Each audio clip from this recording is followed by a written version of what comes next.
பிதா குமாரன் பரிசுத்த ஆவியின் நாமத்தினாலே இந்த சேனலை நாங்கள் தொடங்குகிறோம். ஜெபம் பண்ணுவோமா?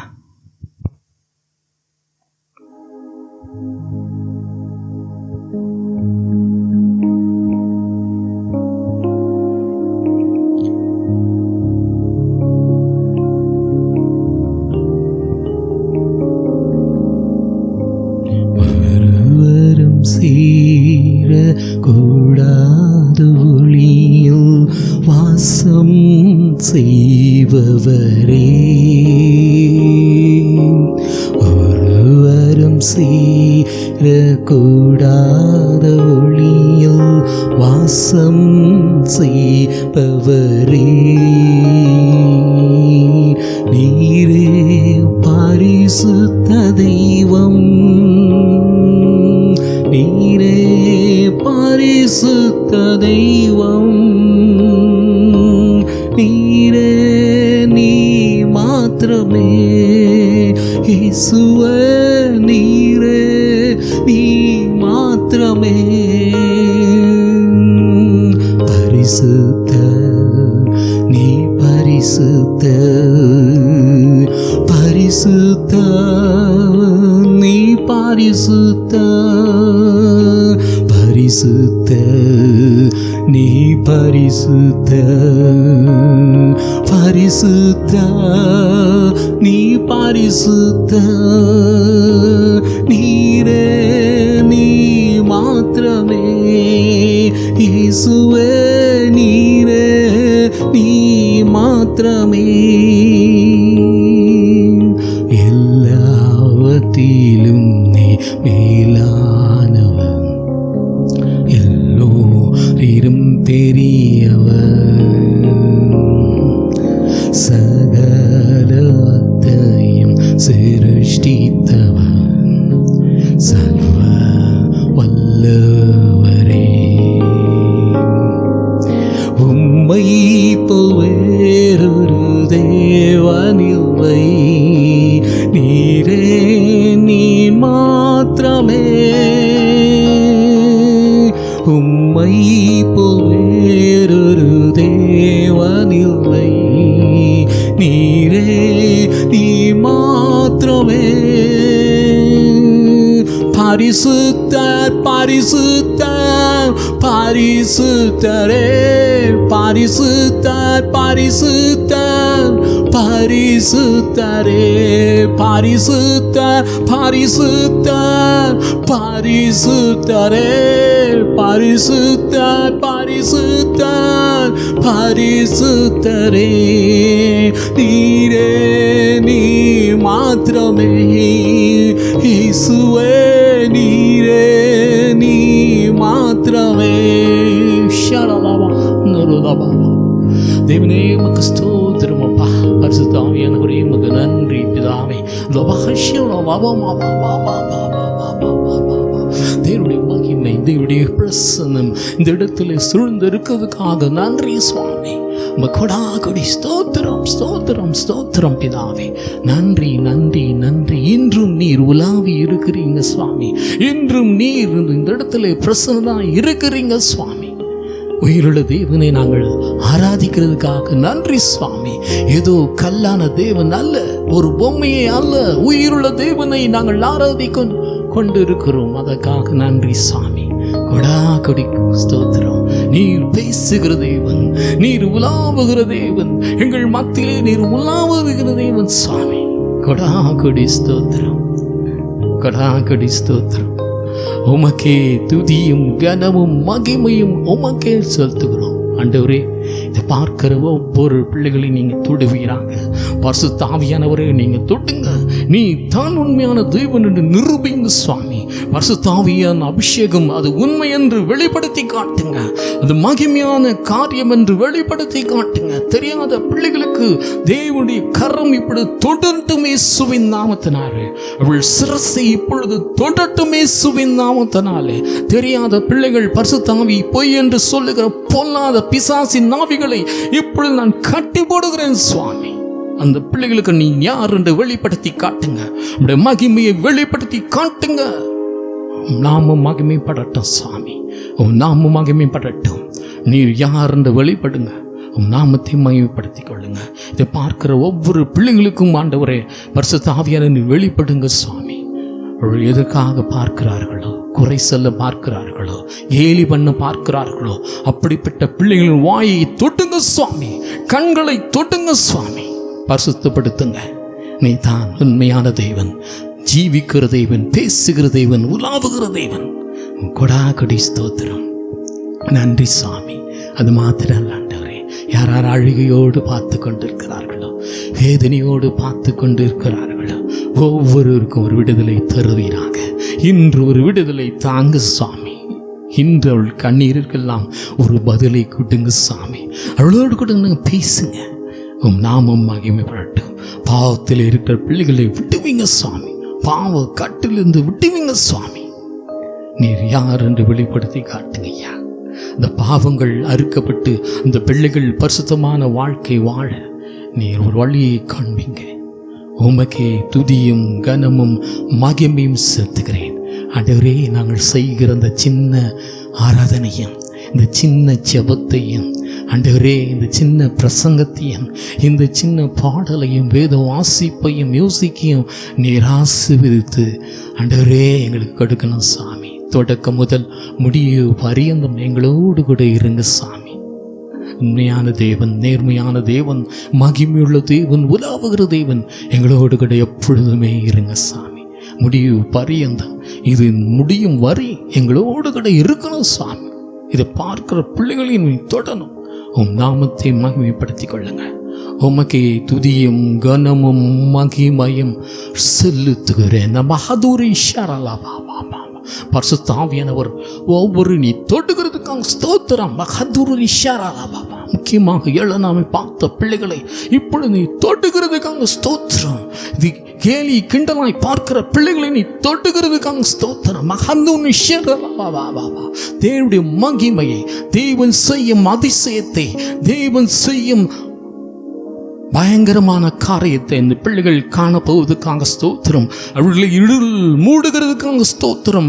அந்த ஹாரம் அவர்களை பிடிக்கிறதுக்காக ஸ்தோத்திரம். இருளின் வாழ்க்கை அவர்கள் தொடங்க போவதுக்காக ஸ்தோத்திரம். நீர் யார் என்று வெளிப்படுத்தி காட்டுங்க. உம் நாமத்தை மகிமைப்படுத்தி காட்டுங்க. உமக்கே துதியும் கனமும் மகிமையும் செலுத்துகிறேன். இந்த ஜெபங்களை கர்த்தராகிய இயேசு கிறிஸ்துவின் மூலமாய் வேண்டிக் கொள்கிறோம் பிதாவே, ஆமென். தேவனுடைய நாமம் மகிமைப்படட்டும். நாம் ஆண்டவரை ஸ்தோத்தரிப்போம். அது முதல் இயேசு மனம் திரும்புங்கள், பரலோக ராஜ்யம் சமயமாக இருக்குது என்று பிரசங்கிக்க தொடங்கினார். துதிப்போமா. வார்த்தையினால் சாமுவேலுக்கு தம்மை வெளிப்படுத்தின நீர் இன்றும் உமது வசனத்தின் மூலம் உம்மை எங்களுக்கு வெளிப்படுத்துகிறீர். அதற்காக ஸ்தோத்திரம். தேவனே, உம்முடைய வார்த்தையில் ஒன்றையாகிலும் தரையிலே விழுந்து போக விடவில்லையே, அதனால் உமக்கு ஸ்தோத்திரம். உம்முடைய தாசனாகிய தாவீதை தெரிந்து கொண்டவரே உமக்கு ஸ்தோத்திரம். ஆட்டு தொழுவத்தில் இருந்து அவரை எடுத்தவரே ஸ்தோத்திரம். ஆடுகளின் பின்னாக திரிந்த தாவீதை இஸ்ரவேலரை மெய்ப்பராக அழைத்து கொண்டு வந்தவரே உமக்கு ஸ்தோத்திரம். யூத கோத்திரத்தை உமக்கு பிரியமான சீயோன் பர்வதத்தையும் தெரிந்து கொண்டவரே உமக்கு ஸ்தோத்திரம். என் கை தாவீதோட உறுதியாய் இருக்கும், என் புயம் அவனை பலப்படுத்தும் என்றே உமக்கு ஸ்தோத்திரம். சத்துரு அவனை நெருங்குவதில்லை, நியாய கேட்டின் மகன் அவனை ஒடுக்குவதில்லை என்றே உமக்கு ஸ்தோத்திரம். தாவீதின் சத்துருக்களை தாவீதின் கைகளிலே ஒப்பு கொடுத்திரே உமக்கு ஸ்தோத்திரம். உம்முடைய உண்மையும் உமது கிருபையும் தாவீதின் குடும்பத்தோடே இருக்கும் என்றே உமக்கு ஸ்தோத்திரம். தேவன் ஒளியாக இருக்கிறார். தேவன் ஒளியுள்ள தேவன், அவர் பிரகாசமுள்ள தேவன், ஜோதியின் தேவன், நம் தேவன். 1 யோவான் 1 அதிகாரம் 5ஆம் வசனம் இப்படி ஆசிர்வது, தேவன் ஒளியா இருக்கிறார், அவர் எவ்வளவேனும் இருள் இல்லை. இது நாங்கள் அவரிடத்தில் கேட்டு உங்களுக்கு அறிவிக்கிற விசேஷமாய் இருக்கிறது. அவர் ஒளியாய் இருக்குது போல நாமும் ஒளியிலே நடந்தால் ஒரோடு ஒருவர் ஐக்கியப்பட்டிருப்போம். அவருடைய குமாரனாகிய இயேசு கிறிஸ்துவின் இரத்தம் சகல பாவங்களை நீக்கி நம்மை சுத்திகரிக்கும். தேவனோடு ஐக்கியப்பட்டிருந்தால் நமக்கு தரிசனங்கள் கொடுப்பார். தேவனோடு எப்படி ஐக்கியப்பட்டு இருக்க முடியும்? அவர் ஒளியுள்ள தேவன், அவர் பிரகாசமுள்ள தேவன். குமாரனாகிய இயேசு கிறிஸ்துவின் இரத்தத்தினாலே கழுவப்பட்டு பாவம் மன்னிப்பு பெற்று நாம் அவரோடு கூட ஐக்கியப்பட்டு வாழ முடியும். தேவனோடு கூட ஐக்கியப்பட்டு வாழ முடியும். இயேசு கிறிஸ்துவின் இரத்தம் சகல பாவங்களை நீக்கி நம்மை சுத்திகரிக்கும். சுத்திகரிக்கப்பட்டவர்களாய் தேவனோடு நாம் சஞ்சரிக்க முடியும். தேவனோடு ஐக்கியப்பட்டு இருந்தால் என்ன நடக்கும் என்று பார்க்கும் பொழுது, ஆதியாகமம் 5ஆம் அதிகாரம் 22ஆம் வசனம் இப்படி சொல்லுவது, எனக்கு மெத்துசிலாவை பெற்ற பெண் 300 வருஷம் தேவனோட சஞ்சரித்து கொண்டிருந்து குமாரரையும் குமார்த்தியும் பெற்றான். எனக்கு தேவனோடு சஞ்சரித்தான். ஏனென்றால் தேவனோடு ஐக்கியப்பட்டு இருந்ததுனாலே தேவனோடு சஞ்சரித்தான். அதே மாதிரி ஆபிரகாமும் தேவனோடு சஞ்சரித்தான், பேசினான், பழகினார். தேவனே அவனை தேடி வந்தார்.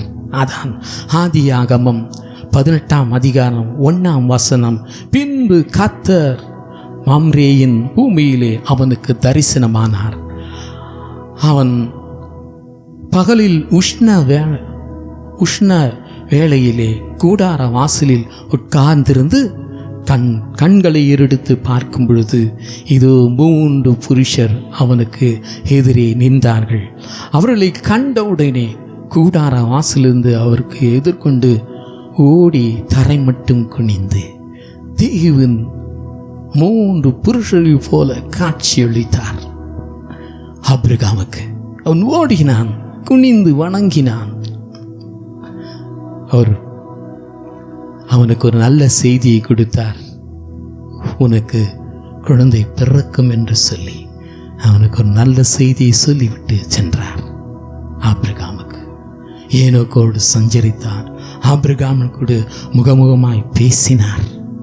யாக்கோபு கூட ஆண்டவர் அவனோடு கூட பேசினார். சொப்பனம் கண்டான். இதோ ஒரு ஏணி பூமியிலே வைக்கப்பட்டிருந்தது. அது நுனி வானத்தை எட்டி இருந்தது. அதிலே தெய்வ தூதர்கள் ஏறுகளாயும் இறங்குகளாயும் இருந்தார்கள்.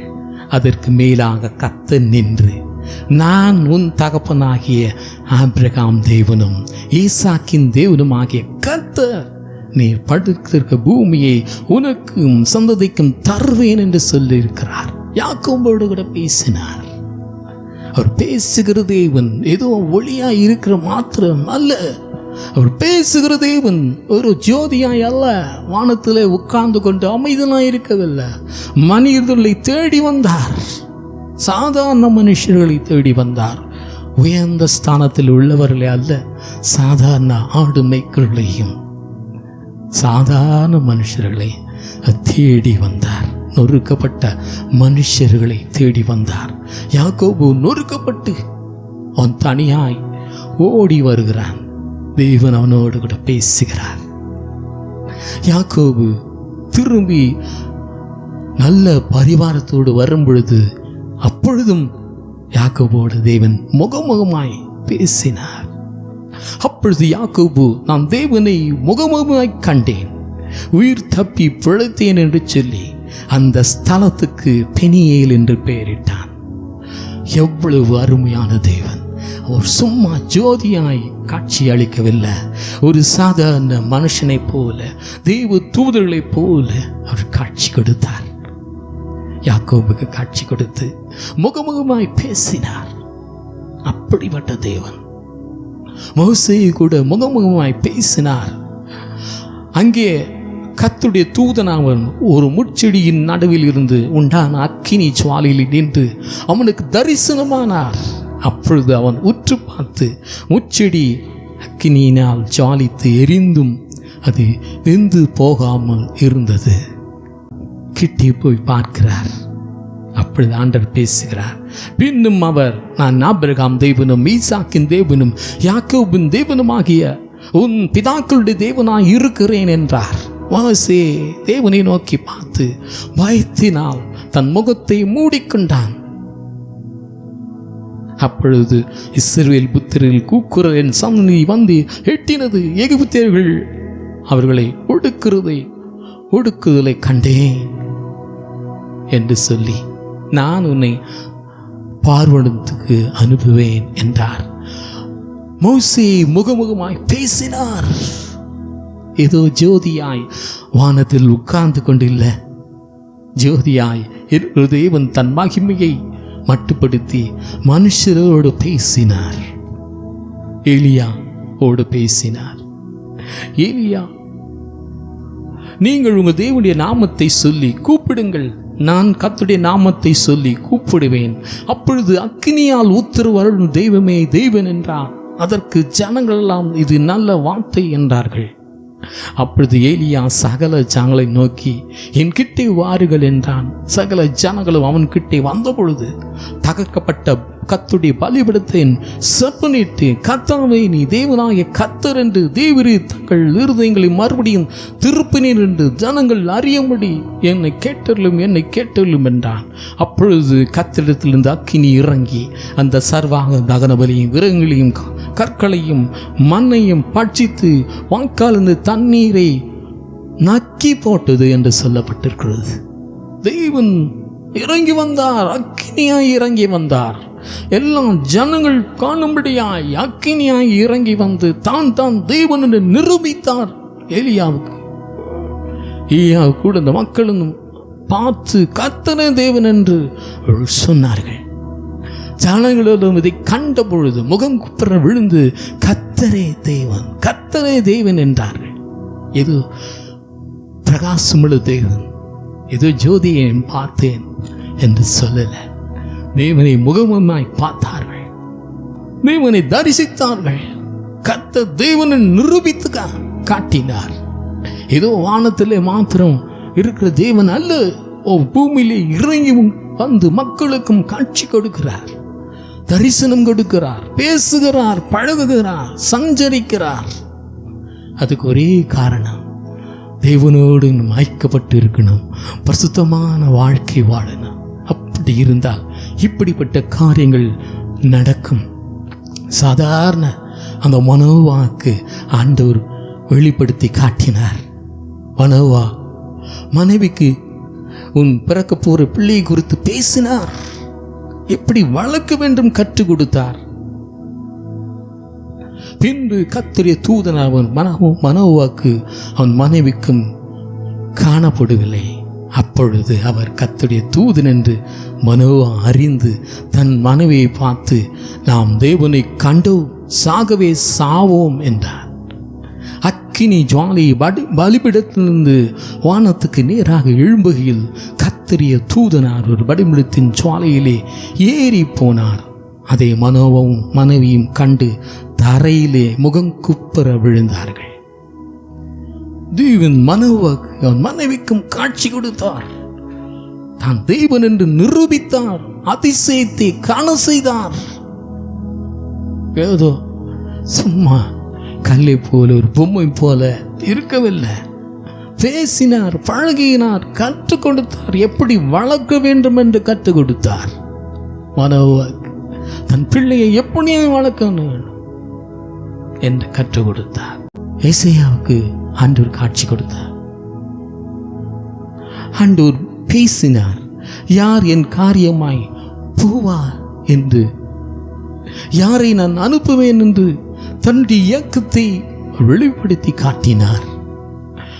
ஏசாயா 6:1 இப்படியாய் சொல்லுவது, உசியா ராஜா மரணம் அடைந்த வருஷத்தில் ஆண்டு உயரமும் உன்னதமான சிங்காசனத்தில் வீற்றிருக்க கண்டேன், அவருடைய வஸ்திர தொங்கல் தேவாலயம் நிறைந்திருந்தது என்று அவர் சொல்லுகிறார்.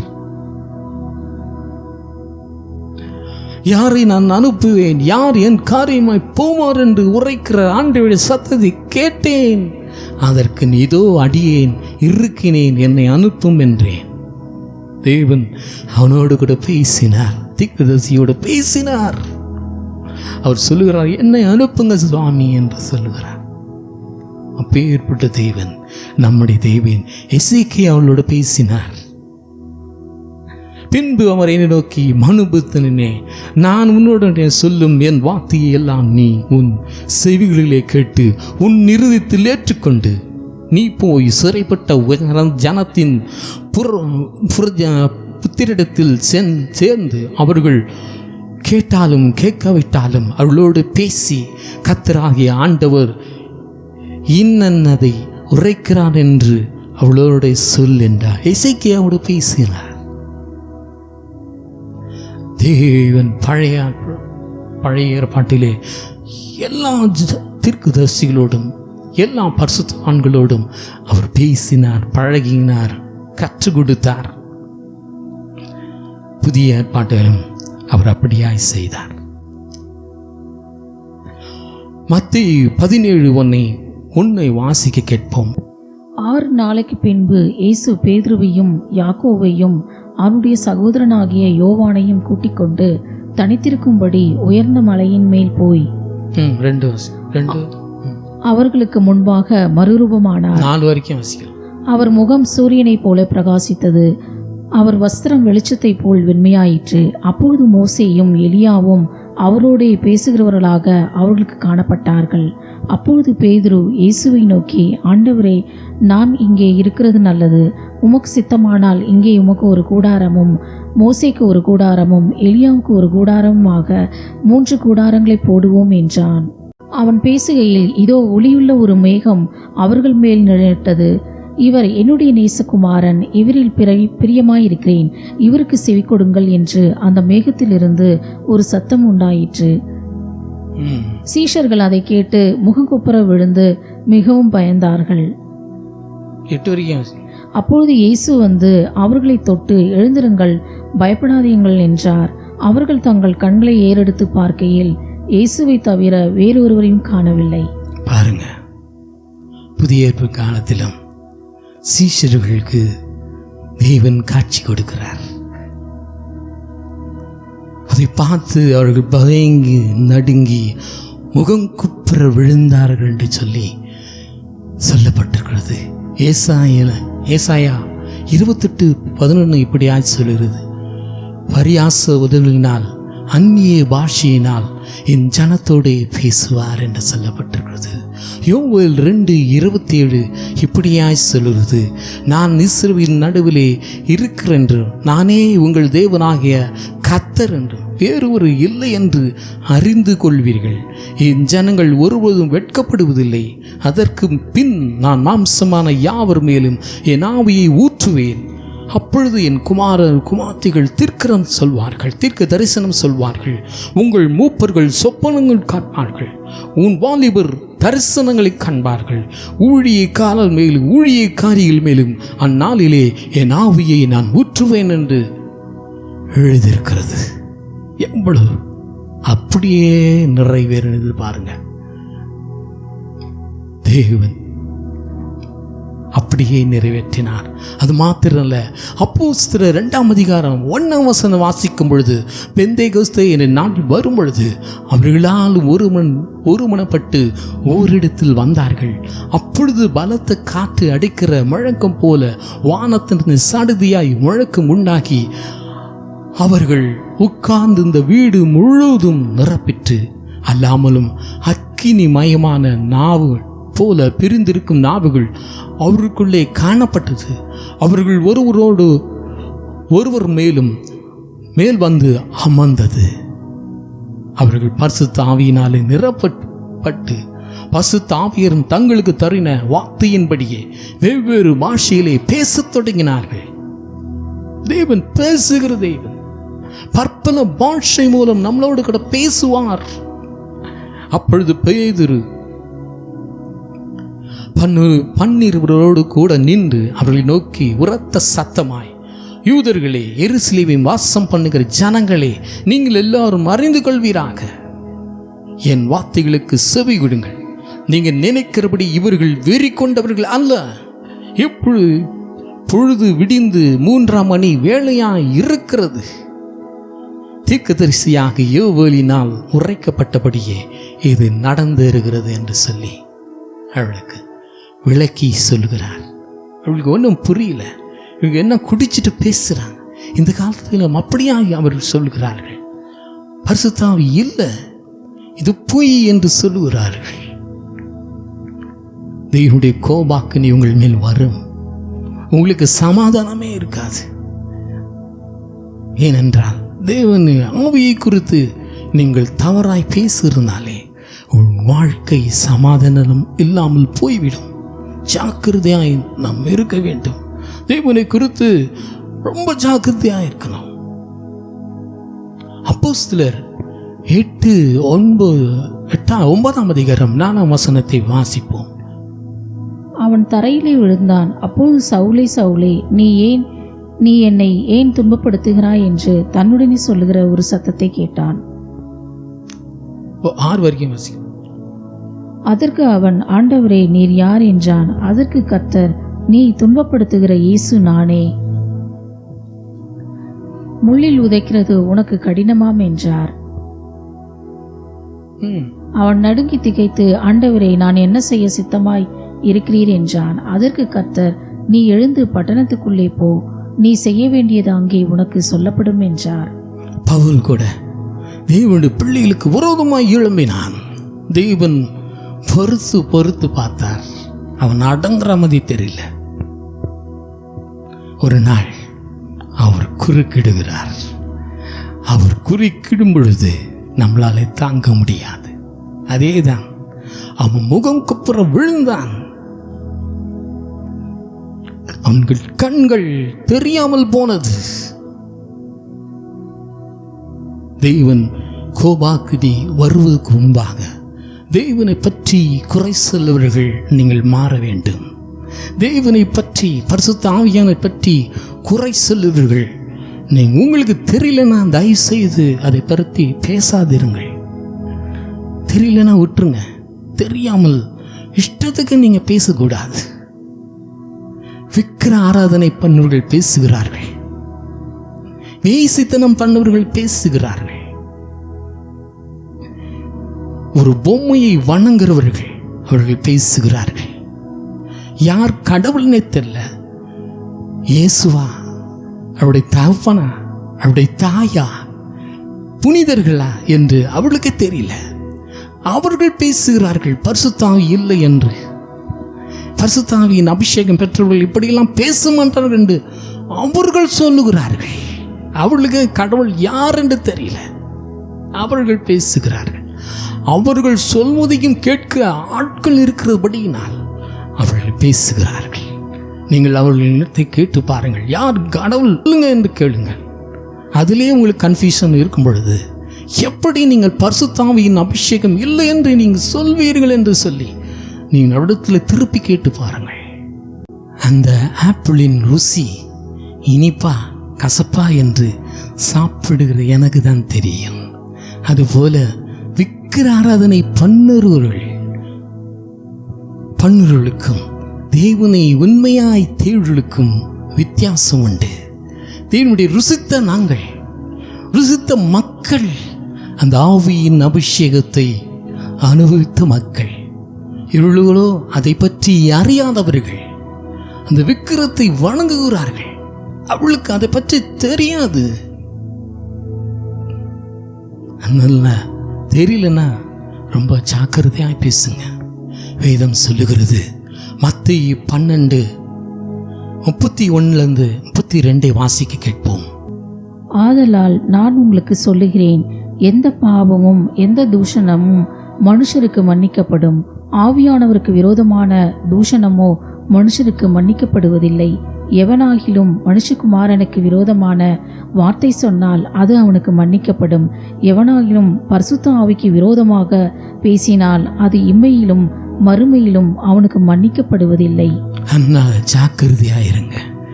இன்மையிலும் மறுமையிலும் உங்களுக்கு மன்னிக்கப்படாது. மிகவும் ஜாக்கிரதையாக இருங்க. உங்களுக்கு தெரியலன்னா வாயை மூடிக்கொண்டு நீங்கள் இருக்கணும். இஷ்டத்துக்கு தேவனை குறித்து, இந்த வசனத்தில் எழுதப்பட்ட அந்த ஆவியை குறித்து, பரிசுத்த ஆவியை குறித்து தவறுதலாய் சொல்லாதீங்க. உங்களுக்கு சமாதானம் இருக்காது, உங்களுக்கு நிம்மதி இருக்காது. தீனுடைய கோபாக்கினி உங்கள் வீட்டுக்குள் வரும். நீங்கள் எவ்வளவு தான் சம்பாதித்தாலும் உங்களுக்கு சமாதானம் என்ற அந்த சமாதானம் உங்களுக்கு இருக்காது. சில பேர் நல்ல வறுமையில் இருப்பார்கள், தேவனை குறித்து அவதூறாய் பேசுவார்கள். அவங்களுக்கும் ஆண்டவர் சொல்லுகிறார், ஜாக்கிரதையாக இருங்க, உங்களுக்கு மன்னிப்பு கிடைக்காது என்று சொல்லப்பட்டிருக்கிறது. இன்மையிலும் மறுமையிலும் மன்னிப்பு கிடைக்காது. ஜாக்கிரதையாக இருங்க. தேவனை குறித்து பேசும் பொழுது மிகவும் ஜாக்கிரதையாக நாம் பேச வேண்டும். ஏதோ விளையாட்டாய், ஃப்ரெண்டு மாதிரி விளையாட்டாய், ஏதோ ஜோக் மாதிரி நினைத்து கொண்டு இருக்க வேண்டாம். அவர் பயங்கரமான தேவன், அவர் வல்லமையுள்ள தேவன். அவளுக்கு முன்னாடி நம்மளாலே நிற்க முடியாது. அதனால் ஆண்டவர் குறித்து பேசும் பொழுது நாவு அடக்கத்தோடு நாம் பேச வேண்டும். ரோமர் 8:9 இப்படியாய் சொல்லுகிறது, தேவனுடைய ஆவி உங்களில் வாசமாயிருந்தால் நீங்கள் மாம்சத்துக்கு உட்பட்டவர்களாய் இராமல் ஆவிக்கு உட்பட்டவர்களாய் இருப்பீர்கள். கிறிஸ்துவின் ஆவி இல்லாதவன் அவருடைய அல்ல. தேவனுடைய ஆவி உங்களிடத்தில் இல்லை என்றால் நீங்கள் தேவனுடைய பிள்ளைகள் அல்ல என்று அழகாய் இந்த வசனம் நம்மளுக்கு வெளிப்படுத்தி காட்டுகிறது. ஏனென்றால் கர்த்தரே ஆவியானவர். கர்த்தருடைய ஆவி எங்கே உண்டோ அங்கே விடுதலை உண்டு. நீங்கள் உங்கள் வாழ்க்கையிலே விடுதலை இல்லாமல் காணப்படுகிறதா? இதுதான் காரணம். கர்த்தரை தூஷித்து அவருடைய அந்த ஆவியை தூஷிக்கிறவர்களாக இருப்பீர்களானால் உங்களுக்கு எந்த இடத்திலிருந்து விடுதலை கிடைக்காது, சமாதானம் கிடைக்காது, நிம்மதி இருக்காது. எவ்வளவு தான் பணம் வந்தாலும் உங்கள் வாழ்க்கையிலே நிம்மதி இருக்காது. நீங்கள் இன்னும் வறுமையிலே இருப்பீர்கள். அப்படி இருந்தவர்களை பேசுவதனால் தெய்வ கோபாக்கினி உங்கள் மேல் வரும் பொழுது உங்களால் தாங்க முடியாது. ஜாக்கிரதையாய் ஆண்டவர் குறித்து பேசும் பொழுது ஜாக்கிரதையாய் நாம் பேச வேண்டும். அந்த பரிசுத்த ஆவியை குறித்து நாம் பேசும்போது மிகவும் ஜாக்கிரதையாய், தெரியலன்னு விட்டுறணும். கேவலமாய் தவறாய் மற்றவங்களை பார்த்து கிண்டல் பண்ணும்படியாய் பேசுவீரானால் தேவனுடைய கோபாக்கினி வரும். அப்படிதான் சவுலுக்கு வந்தது. கீழே தள்ளப்பட்டான், முகம் குப்புற விழுந்தான், பயந்தான், நடுங்கினான், கண்கள் பார்வைகள் இழந்தான். அப்படி நடக்க வேண்டுமா? ஜாக்கிரதையாய் இருங்கள். யோவானுக்கும் ஆண்டவர் ஆட்சி கொடுக்கிறார். என்னென்ன கடைசி காலத்திலே நடக்க போகிறது என்று சொல்லி அவர்களுக்கு வெளிப்படுத்தி காட்டுகிறார். தேவனோடு ஐக்கியமாயிருந்து பரிசுத்தமான வாழ்க்கை வாழும் பொழுது தேவன் நம்மளோட பேசுவார். தெரியுமா? நம்மளோட இடைபடுவார். சும்மா நம்ம உட்கார்ந்து கொண்டே இருப்போம், திடீரென்று பேசுவார். நம்ம கூட வந்து நீ இதை பண்ணு, அதை பண்ணு என்று சொல்லி பேசுவார். நீங்கள் ஐக்கியப்பட்டு இருக்கணும். சும்மா போயிட்டு சர்ச்சில் உட்காந்து விட்டு வீட்டில் வந்து சும்மா ஏதோ வேலையை பார்த்து கொண்டு இருப்பதனால் உங்களுக்கு இப்படிப்பட்ட அனுபவங்கள்லாம் கிடைக்காது.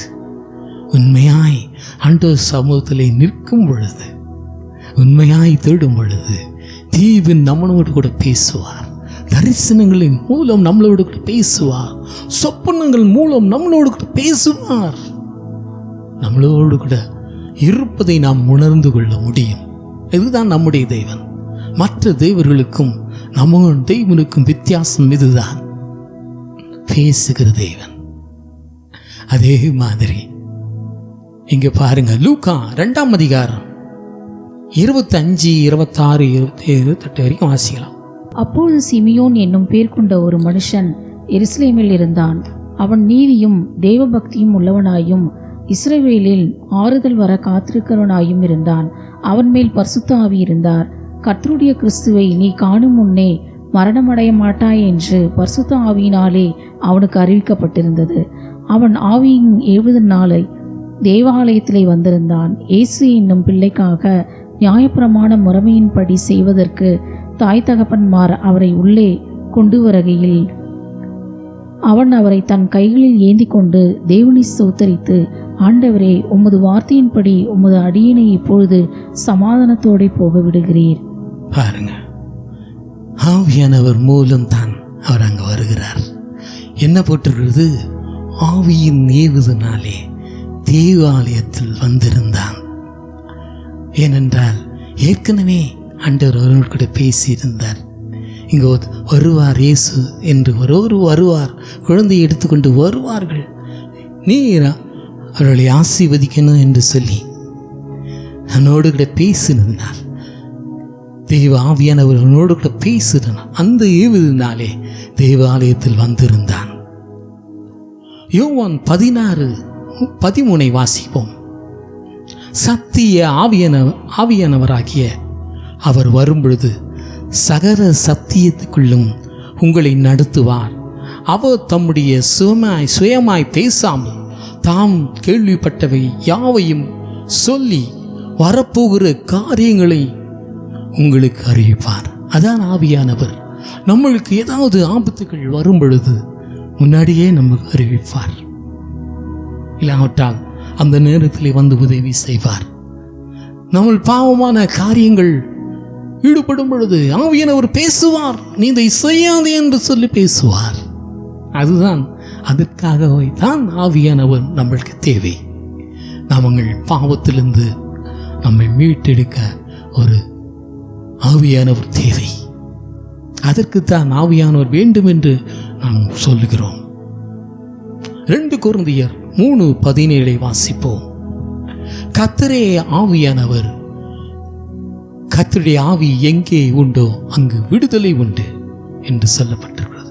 கர்த்தர் தான் அந்த ஆவியானவர், வேறு யாரும் கிடையாது. கர்த்தர் தான் அந்த ஆவியானவர். அந்த ஆவியானவர் எங்கே உண்டோ அங்கு விடுதலை உண்டு. ஆவியானவர் நம் மத்தியிலே இருப்பாரானால் நம்மளுக்கு நம்முடைய வாழ்க்கையில் ஒரு விடுதலை கிடைக்கும், ஒரு நிம்மதி கிடைக்கும், ஒரு சமாதானம் கிடைக்கும். நாம் பாவம் செய்யும் போதெல்லாம் நம்மளுக்கு கண்டித்து உணர்த்துகிற ஒரு ஆவியானவர் நமக்கு இருக்கிறார். அதைத்தான் நாங்கள் சொல்லுகிறோம். நீங்கள் நான் ஆவியின் அபிஷேகத்தை பெற்றுக்கொள்ளுங்க என்று சொல்லுகிறோம். அதற்கு தான் நாங்கள் சொல்லுகிறோம். ஆண்டவரே, உம்முடைய வார்த்தையின்படி அடியேனை இப்பொழுது சமாதானத்தை போக விடுகிறேன். புற ஜாதிகளுக்கு பிரகாசிக்கிற ஒளியாகவும் உம்முடைய ஜனமாகிய இஸ்ரவேலுக்கு மகிமையாகும் தேவரீ சகல ஜனங்களுக்கு முன்பாக ஆயத்தம் பண்ணின உம்முடைய இரட்சணத்தை என் கண்கள் கண்டது என்றார். சிமியோன் சொல்லுகிறார், உம்முடைய இரட்சணத்தை என் கண்கள் கண்டது என்று சொல்லி அங்குள்ள மக்களுக்கு இயேசுவை குறித்து இரட்சகர் என்று சொல்லி அவர்களுக்கு வெளிப்படுத்தி காட்டுகிறார். அதுக்கு தான் அந்த ஆவியானவர் தேவை. அதுபோல அந்நாள் அவர்களும் வயது 84 வயதாகிறது. ஆனாலும் தேவனுடைய இரட்சணத்தை காணும்படியாய் அவர்களும் அந்த நேரத்திலே வந்தார்கள். அவளும் அந்நேரத்திலே வந்து நின்று கர்த்தரை புகழ்ந்து எருசலேமில் மீட்புக்காக காத்திருந்த யாவருக்கும் அவரை குறித்து பேசினார். எருசலேமை மீட்பதற்காக ஒருவர் வந்திருக்கிறார் என்று சொல்லி அந்த வேளையில் அவரை குறித்து புகழ்ந்து அந்த மீட்பை நான் கண்டதுக்காக ஆண்டவருக்கு ஸ்தோத்திரம் என்று சொல்லி அவள் அந்த நேரத்திலே வந்து அவள் புகழ்ந்து அவரை குறித்து பேசினார். அந்த அந்நாள்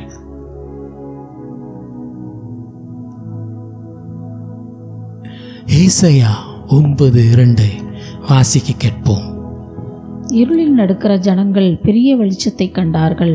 மரண இருளின் தேசத்தில் குடியிருக்கிறவர்களின் மேல் வெளிச்சம் பிரகாசித்தது.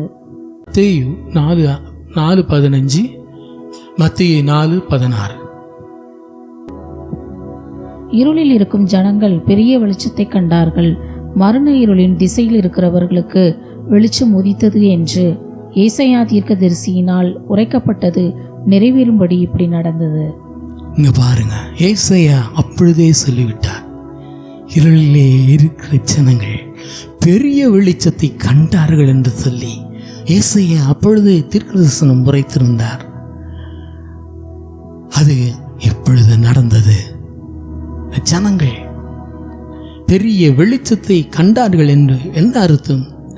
ரட்சிப்பை, அந்த மீட்பை தேவன் ஆண்டவராக இயேசு கிறிஸ்துவின் அந்த ரட்சிப்பை, அந்த மீட்பையும் அந்த ஜனங்கள் பெற்றுக்கொள்வார்கள் என்று சொல்லி ஏசாயா அப்பொழுதே எழுதியிருக்கிறார். ஏசாயா 42:7 வாசிப்போம்.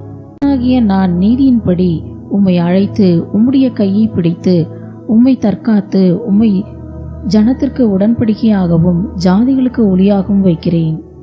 42:16.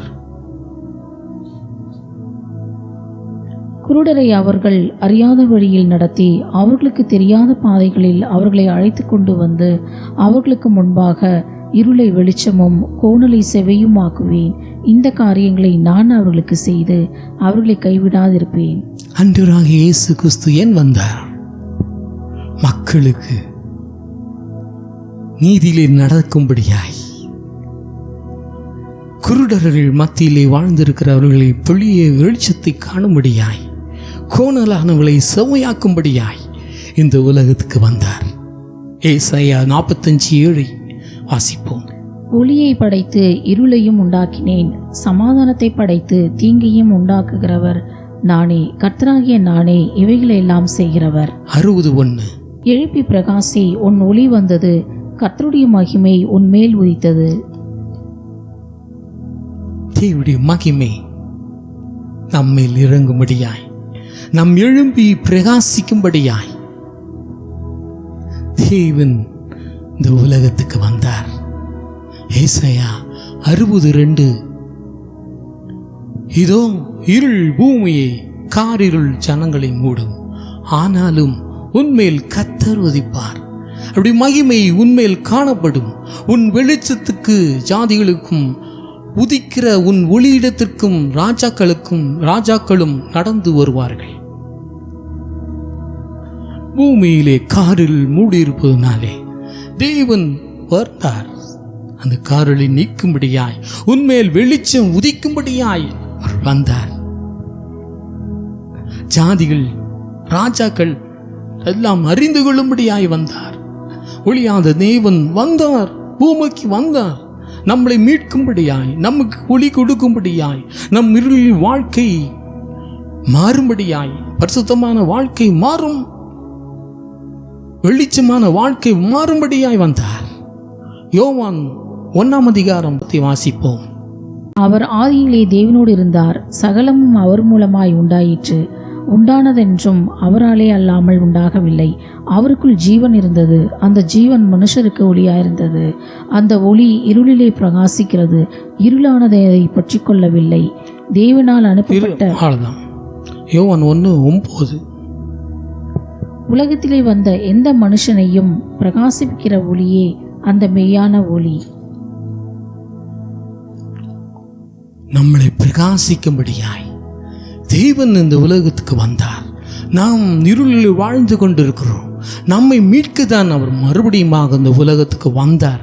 நம்மளை மீட்கும்படியாய், நம்மளை காப்பாற்றும்படியாய், நம்மளை ரட்சிக்கும்படியாய் தேவன் ஆண்டவராக இயேசு கிறிஸ்து இந்த உலகத்துக்கு வந்தார். மறுபடியும் இயேசு ஜனங்களை நோக்கி, நான் உலகத்திற்கு ஒளியாயிருக்கிறேன், என்னை பின்பற்றுகிறவன் இருளிலே நடமாமல் ஒளியை அடைந்திருப்பான் என்றார். நான் உலகத்தில் இருக்கையில் உலகத்திற்கு ஒளியாய் இருக்கிறேன் என்றார். நான் அவைகளுக்கு நித்திய ஜீவனை கொடுக்கிறேன், அவைகள் ஒரு காலம் கெட்டு போவதில்லை, ஒருவனும் அவைகளை என் கையிலிருந்து பற்றி கொள்வதில்லை. தேவன் ஒளியாயிருக்கிறார். அவர்கள் இருளை தேடி வந்து இருளுக்கு மக்களை மீட்டு ஒளியை கொடுக்கிறார். நான் ஒளியாயிருக்கிறேன் என்று சொல்லுகிறார். 1 யோவான் 4:7-9 வாசிப்போம். பிரியமானவர்களே, நீங்கள் ஒருவர் அன்பாய் இருக்க கடவோம். ஏனெனில் அன்பு தேவனால் உண்டாகிறது. அன்புள்ள எவனும் தேவனால் பிறந்து அவரை அறிந்திருக்கிறான். அன்பில்லாதவன் தேவனை அறியான். தேவன் அன்பாகவே இருக்கிறார். தம்முடைய ஒரே குமாரனாலே நாம் பிழைக்கும்படி தேவன் அவர் உலகத்தில் அனுப்பினாலே தேவன் நம்மேல் வைத்து அன்பு வெளிப்பட்டது. தேவன் அன்பாய் இருந்தபடியினால் தன்னுடைய ஒரே குமாரனாகிய இயேசு கிறிஸ்துவை இந்த பூலோகத்தில் அனுப்பி ஜனங்களை மீட்டெடுத்தார். நாம் ஒரு யோசிப்போம். இருள் நம் வாழ்க்கையிலே நீங்கி இருக்கிறதா? யோசித்து பார்ப்போம். நம் தேவனுக்கு முன்பாக எப்படி இருக்கிறோம் என்று ஆராய்ந்து பார்ப்போம். 1 யோவான் 2:9 ஒளியிலே இருக்கிறேன் என்று சொல்லியும் தன் சகோதரனை பகைக்கிறவன் இதுவரை இருளிலே இருக்கிறான். யோசித்து பார்ப்போம். நாம் என்ன செய்து கொண்டிருக்கிறோம்? தன் சகோதரனை பகைக்கிறவன் இருளிலே இருந்து இருளிலே நடக்கிறான். இருளானது அவன் கண்களை குருடாக்கினபடியால் தான் போகும் இடம் என்னதென்று அறியாதிருக்கிறான். நம் வாழ்க்கையை யோசித்து பார்ப்போம். தன் சகோதரனையும் தன் தாயையும் சகோதரிகளையும் நாம் பகைத்து கொண்டிருந்தால் இருளுள்ள வாழ்க்கை என்று சொல்லப்பட்டிருக்கிறது. சண்டை போட்டு கொண்டு இருப்போமானால் சொந்த சகோதரன், வெளியால் கூட இல்லை, சொந்த சகோதரனை நாம் பகைப்போமானால் நாம் இருள் வாழ்க்கையிலே வாழ்ந்து கொண்டிருக்கிறோம் என்ற அர்த்தம். இன்னொரு காரியம் வாழ்க்கையிலே இருளாய் இருக்கிறது. மாம்சத்தின் இச்சை, கண்களின் இச்சை, ஜீவனத்தின் பெருமையாகிய உலகத்தில் உள்ளவைகள் எல்லாம் பிதாவுனுடைய அல்ல, அவைகள் உலகத்தில் உண்டானவைகள். இப்படிப்பட்ட காரியங்கள் நம் வாழ்க்கையிலே இருக்குமானால் இருளிலே வாழ்கின்றோம் என்ற அர்த்தம். சொந்த சகோதரனை பகைக்கிறவர்கள், இச்சையான வாழ்க்கையிலே வாழ்கிறவர்கள், இருளுள்ள வாழ்க்கை வாழ்கிறீர்கள். யோசித்து பார்ப்போம். நீங்கள் இருநாள வாழ்க்கையிலே வாழ்வீர்கள், வாழ்ந்து கொண்டிருக்கிறீர்கள். ஜாக்கிரதையாயிருங்கள். தேவ வசனமாகிய அழிவில்லாத வித்தினாலே மறுபடியும் ஜெனிமிக்கப்பட்டீர்களே. கடைசி காலத்திலே வெளிப்பட்ட ஆயத்தமாக்கப்பட்டிருக்கிற ரட்சிப்புக்கு ஏதுவாக விசுவாசத்தை கொண்டு தேவனுடைய பலத்தினாலே காக்கப்பட்டிருக்கிற உங்களுக்கு அந்த சுதந்திரம் பரலோகத்தில் வைக்கப்பட்டிருக்கிறது. இதிலே நீங்கள் மிகவும் சந்தோஷப்படுகிறீர்கள். என்றாலும் துன்ப வேண்டிய அவசியம் அல்ல. இப்பொழுது கொஞ்ச காலம் பலவித சோதனையாலும் துக்கப்படுவீர்கள். சோதனையினாலே நம்மளுக்கு துக்கங்கள் வரும். நாம் நிலைத்து நிற்கிறோமா என்று யோசித்து பார்ப்போம். அந்த சோதனை தாங்கக்கூடிய பலத்தை ஆண்டவர் நமக்கு கொடுப்பார். ஆனாலே அந்த சோதனையை சகித்து கொண்டு நாம் வாழ வேண்டும். நம்ம எப்படி இந்த புண் அந்த அக்னியிலே உருக்கி அதில் உள்ள அசுத்தங்கள் எல்லாம் எடுக்கப்படுகிறது. தேவன் நம்மளை சோதிப்பார். நம்மளுக்கு சோதனைகள் வரும். பிசாசு வந்து சோதனை செய்ய அனுமதிப்பார். நாம் அந்த விசுவாசத்திலிருந்து வழி விலகாதபடி நம்மை காத்து கொள்ளணும். சில பேர் இரு மனதுள்ளவர்களாய் வாழ்வார்கள். இப்படியா அப்படியா பாவத்திலும் பரிசுத்தத்திலும் வாழ்ந்து கொண்டிருப்பார்கள். அவர்கள் இருளிலே வாழ்கிற பிள்ளைகள். ஜாக்கிரதையாய் ஒரே நேர் வழியிலே வாழ வேண்டும். இச்சையிலே வாழ்வார்கள்.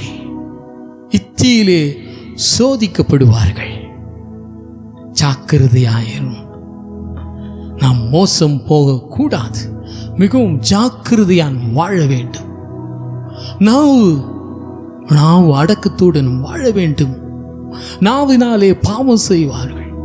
அது இருளின் வாழ்க்கை. அது பாவம் செய்யாதபடி நம் நாவை நாம் காத்து கொள்ள வேண்டும். ஜாக்கிரதையாக இருக்கணும். ரோமர் 3:13-12 வாசிக்கும் பொழுது, இரவும் சென்று போயிற்று, பகல் சமயமாயிற்று, ஆகியால் அந்தகாரத்தில் கிரிகளை நாம் தள்ளிவிட்டு ஒளியின் ஆயுதங்களை தரித்து கொள்ள கடவோம். களியாட்டு, வெறி, வேசித்தனம், காமவிகாரம், வாக்குவாதம், பொறாமை உள்ளவர்களாகிய நடவாமல் பகலில் நடக்கிறவர்களைப் போல சீராய் நடக்க வேண்டும். துர்விட்சிகளுக்கு இடமாக உடலை பேணாந்திருந்து கர்த்தராகிய இயேசு கிறிஸ்துவை தரித்து கொள்ளுங்கள் என்று சொல்லப்பட்டிருக்கிறது. பாவ பழக்கங்களில் ஈடுபட்டு கொண்டிருந்து பரிசுத்தவான்களைப் போல வாழக்கூடாது. அது இருளின் வாழ்க்கை. அதிலிருந்து விடுதலை பெற்று முழுமையான பரிசுத்தத்தோடு நாம் வாழ வேண்டும். துன்பங்கள் வரும் பொழுது நம்மை தாங்கிக் கொண்டு தேவனுக்காக துன்பப்பட்டும் கைவிடப்படுவதும் இல்லை என்று வேதம் சொல்லிருக்கிறது. கீழே தள்ளப்பட்டும் மடிந்து போவதில்லை என்று சொல்லப்பட்டிருக்கிறது. துன்பம் வரும், துக்கம் வரும், ஒரு நாளும் கைவிடப்பட மாட்டோம், நம்ம தள்ளப்பட மாட்டோம். அதை உணர்ந்து ஜாக்கிரதையாய் துன்பங்களை சகித்து நாம் அதை மேற்கொள்ள வேண்டும். ஏனென்றால் தெய்வன் நம்மோடு கூட இருக்கிறார். தெய்வன் நம்மை காப்பாற்றுவார், நம்மை வழி நடத்துவார். அதுபோல தூங்குகிற பிள்ளைகளாய் நாம் இருக்கக்கூடாது. மரித்து போன பிள்ளைகளாய் இருக்கக்கூடாது. எழும்பி பிரகாசிக்க பிள்ளைகளாய் நடக்கணும். ஆனபடியினால் நீங்கள் ஞானமற்றவளைப் போல நடவாமல் ஞானமுள்ளவளைப் போல கவனமாய் நடந்து கொள்ளுங்கள் என்று சொல்லப்பட்டிருக்கிறது. நாட்கள் பொல்லாதவைகள் என்று சொல்லப்பட்டிருக்கிறது. காலங்களை பிரயோஜனப்படுத்திக் கொள்ளுங்கள் என்று சொல்லப்பட்டிருக்கிறது. மதியற்றவர்களாய் நடக்கக்கூடாது. துன்மார்க்கத்தில் ஏதுவான மதுபான வெறி கொள்ளக்கூடாது. ஆவியிலே நிறைந்து சங்கீதங்களால் ஞான பாட்டுகளால் ஒருவருக்கொருவர் புத்தி சொல்ல வேண்டும் என்று சொல்லப்பட்டிருக்கிறது. உங்கள் இருதயங்களில் கர்த்தரை பாடி கீர்த்தனம் பண்ண வேண்டும் என்று சொல்லப்பட்டிருக்கிறது. தெய்வ பயபக்தியோடு ஒருவருக்கொருவர் கீழ்ப்படிந்தீர்கள் என்று சொல்லப்பட்டிருக்கிறது. முன்னாடி ஒரு பாவத்தில் வாழும்போது ஒரு அந்தகார வாழ்க்கையை நாம் வாழ்ந்து கொண்டிருந்திருக்கலாம். ஆனால் ரட்சிக்கப்பட்டு நமக்குள் பரிசுத்தம் காணப்படணும், வெளிச்சமான வாழ்க்கை காணப்படணும். வெளிச்ச பிள்ளைகளைப் போல நான் வாழ வேண்டும்.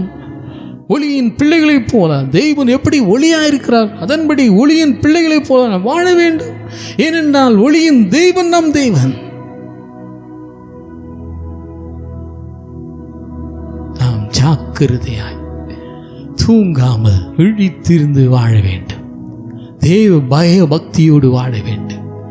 எபிரேயர் 4:13 இப்படியாய் சொல்கிறது, அவருடைய பார்வைக்கு மறைவானது சிருஷ்டி ஒன்றுமில்லை, சகலமும் அவருடைய கண்களுக்கு முன்பாக நிர்வாணமாயும் வெளியேறமாகவும் இருக்கிறது. அவருக்கே நாம் கணக்கு ஒப்புவிக்க வேண்டும். தேவனுக்கு முன்பாக நாம் மறைந்து வாழ முடியாது. அவருக்கு முன்பாக நிர்வாணமாய் இருக்கிறோம். ஜாக்கிரதையாய் நாம் வாழ வேண்டும். கணக்கு ஒப்பிக்க வேண்டும். தேவனுக்கு முன்பாக நாம் கணக்கு ஒப்புவிக்க வேண்டும்.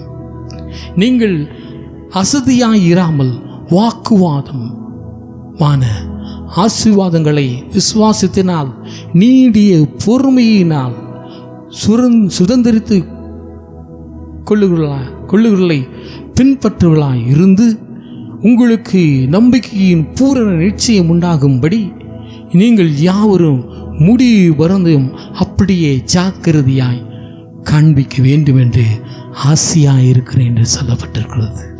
தெய்வனுக்கு முன்பாக ஒளியின் பிள்ளைகளாய் ஒரு சாட்சியுள்ள வாழ்க்கை நாம் வாழ வேண்டும்.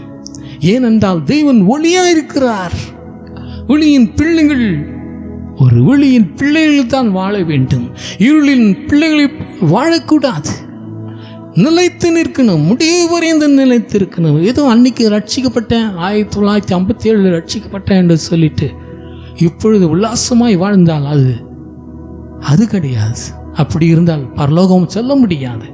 சாகும் வரை நிலைத்து நின்று பரிசுத்தமான ஒளியின் பிள்ளைகளாய் எப்படி தெய்வன் ஒளியா இருக்கிறார் என்று சொன்னது போல நாமும் ஒளியின் பிள்ளைகளாய் பரிசுத்தமான வாழ்க்கை வாழ்ந்து ஒரு சவாலை சந்தித்து தேவனை முகமுமாய் தரிசிப்போமா? கண்களை மூடி ஜெபிப்போம். ஆண்டவரே, உமக்கு கோடாக்குடி ஸ்தோத்திரம். ஒளியின் பிள்ளைகளாய் நாங்கள் வாழ எங்களுக்கு அதற்குண்டான பலத்தை தாங்க, அதுக்குண்டான தகுதியை தாங்க, பரிசுத்தமான வாழ்க்கையை தாங்க. இது எங்களுக்கு பிரயோஜனமாய் இருக்க கிருபை செய்யுங்க. உமக்கே துதியும் கனமும் மகிமையும் செலுத்துகிறேன்.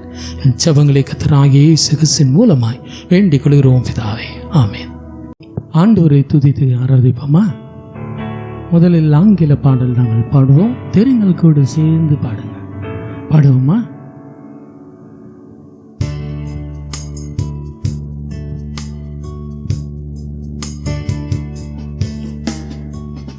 Over the mountains and the seas, your river run with love for me, and I will open up my heart and let the healer set me free. I'm happy to be in the truth, and I will daily lift my hand, for I will always sing when your love came down. I could sing of your love forever. I could sing of your love forever. I could sing of your love forever. I could sing of your love forever. Over the mountains and the sea, your river runs with love for me, and I will open up my heart and let the healer set me free. I'm happy to be in the truth, and I will daily lift my hands, for I will always sing when your love came down. I could sing of your love forever. I could sing of your love forever. I could sing of your love forever. I could sing of your love forever.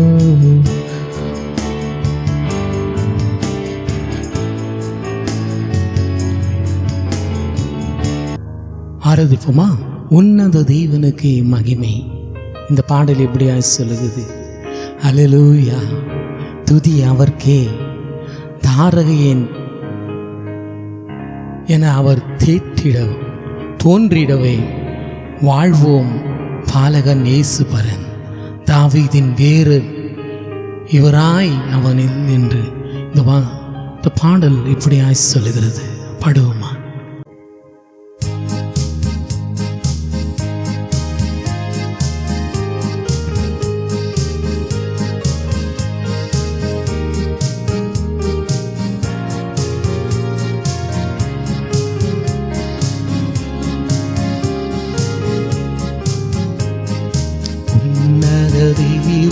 தேவனுக்கே மகிமை, உலகில் சமாதானமாமே. காரிருள் நீக்கிட காசினில் நீதி கதிரொளியாய் ஜனித்தாம். அல்லேலூயா அல்லேலூயா அல்லேலூயா, துதி அவர்க்கே. அல்லேலூயா அல்லேலூயா அல்லேலூயா, துதி அவர்க்கே. அல்லேலூயா, துதி அவர்க்கே. தாரகை எனவர் தோன்றிடவே, நீ பாதையில் நடத்திடவே. தாற்பரம் கிருபையும் சத்தியம் ஏந்தி தன் மொழியா ஜனித்தாம்.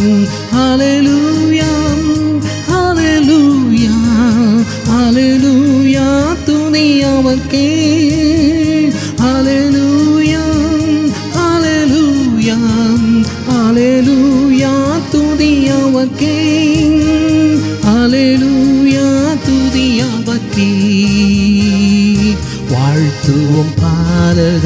இயேசு பரன் வல்ல தேவனின் நீகசுதன் வாஞ்சித்தாரே என்னில் வாசம் செய்திடவே வானொலியா ஜனித்தாம்.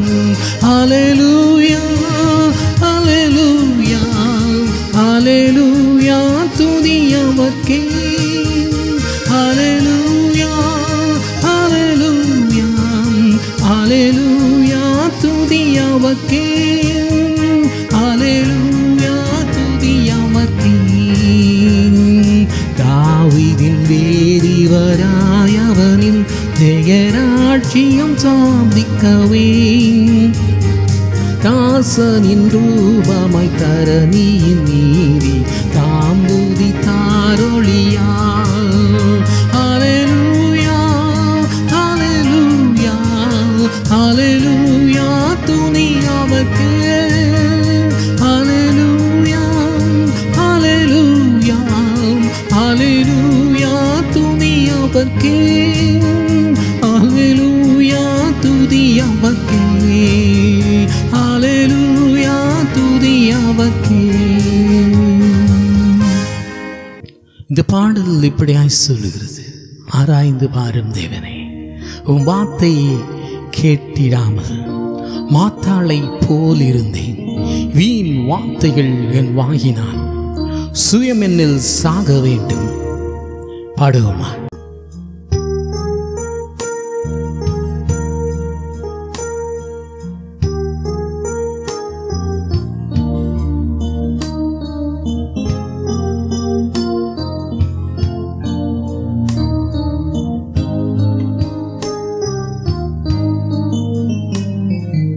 ஆராய்ந்து பாரும் தேவனே, என்னை நீர் அறிவீர்.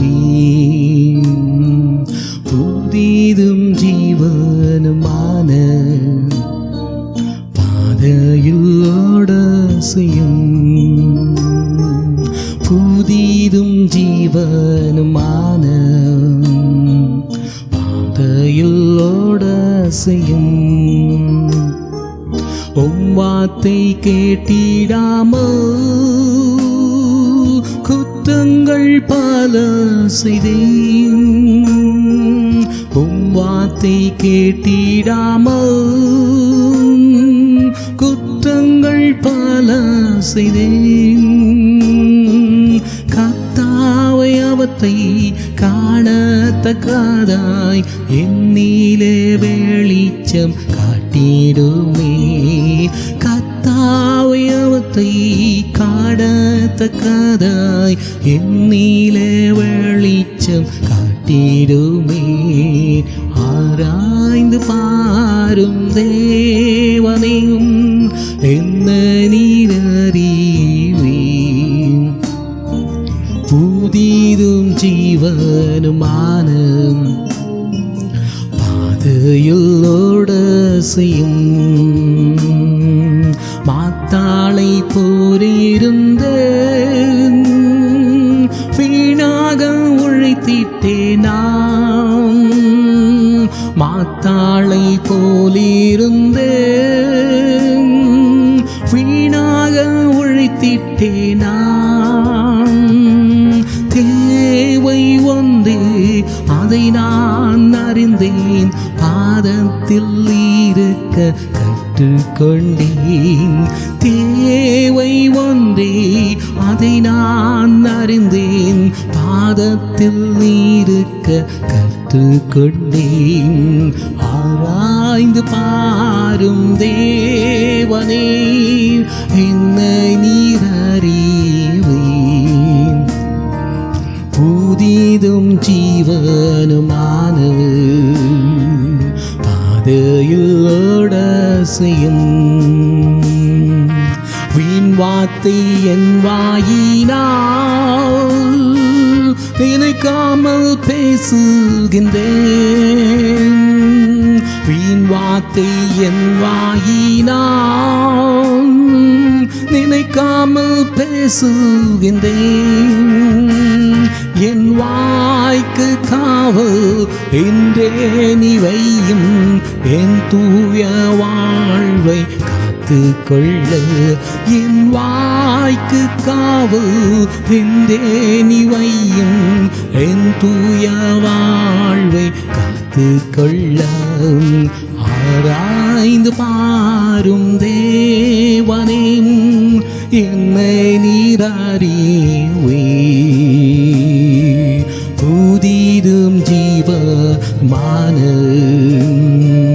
பாதையில் ஓடசியும் சுயமென்னில் சாக வேண்டும்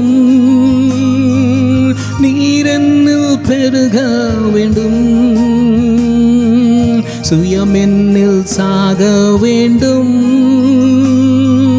நீரென்னில் பெருக வேண்டும் என் சித்தம் விரும்பேன் என்னையே பலியாய் தந்தேன் உன் சேவை செய்திடவே என் சித்தம் விரும்பேன் என்னையே பலியாய் தந்தேன் உன் சேவை செய்திடவே ஆராய்ந்து பாரும் தேவனே என்னை நீரறிவேன் புதிதும் ஜீவமான பாதையில் ஓடசியும் புதிது ஜீவமான பாதையில் ஓடசியும்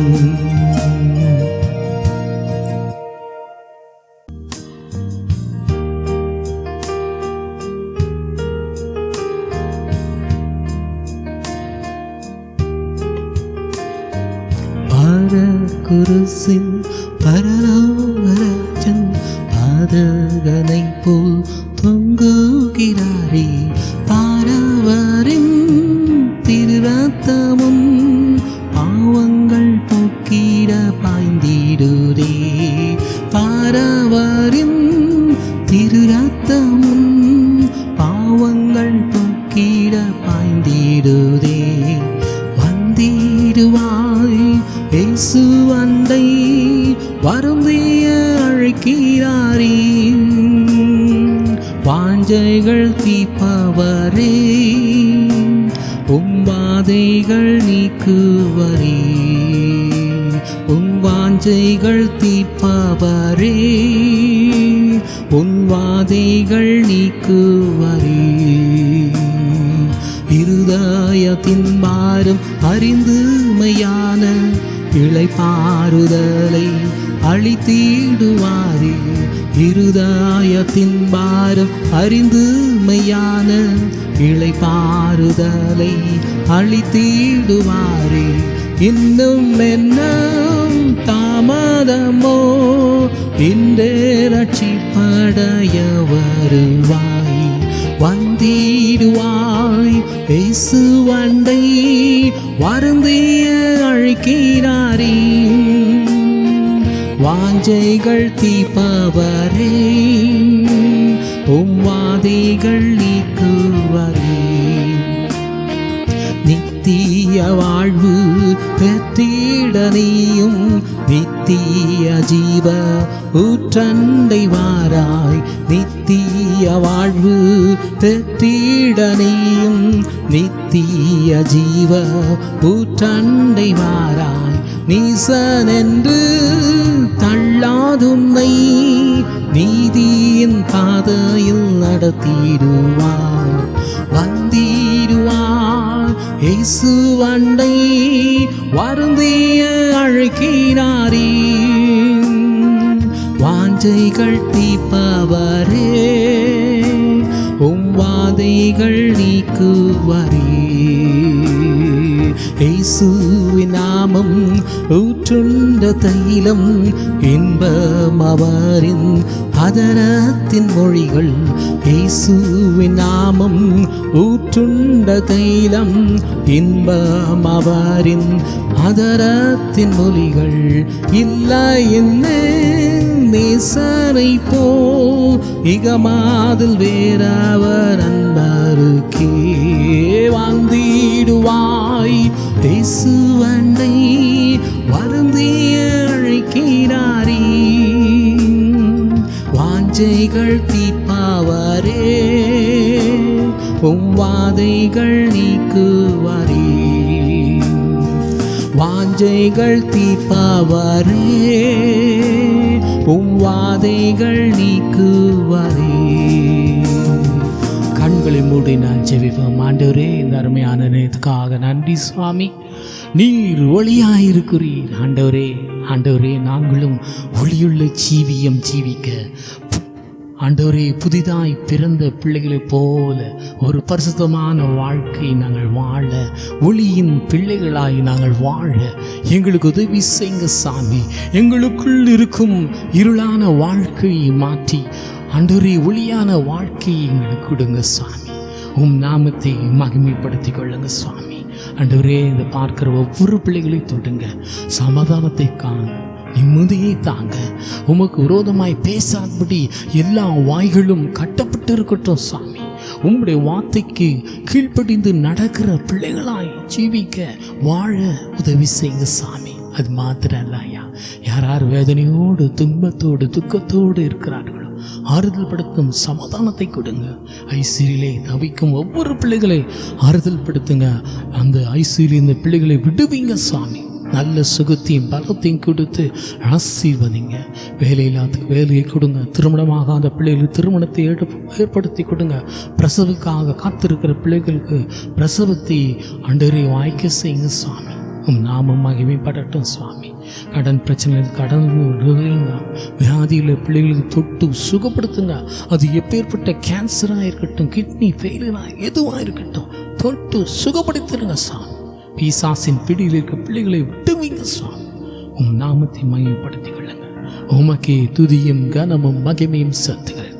இந்த ஜெபங்களை கர்த்தராகிய இயேசு கிறிஸ்துவின் மூலமாய் வேண்டிக் கொள்கிறோம் பிதாவே, ஆமென். எல்லோரும் சேர்ந்து சொல்லுவோமா? என் ஆத்துமாவே கர்த்தரை ஸ்தோத்திரி, என் முழுவலுமே பசுத்த நாமத்தை ஸ்தோத்திரி. என் ஆத்துமாவே கர்த்தரை ஸ்தோத்திரி, கர்த்தர் செய்த சகலவாரையும் மறவாதே. ஆமென். ஹல்லேலூயா. இதோ ஒரு மாதமும் 1ஆம் தேதி அன்று வெளிவரும். அதை பார்த்து மக்களுக்கும் அறிமுகப்படுத்துங்க. ஹல்லேலூயா.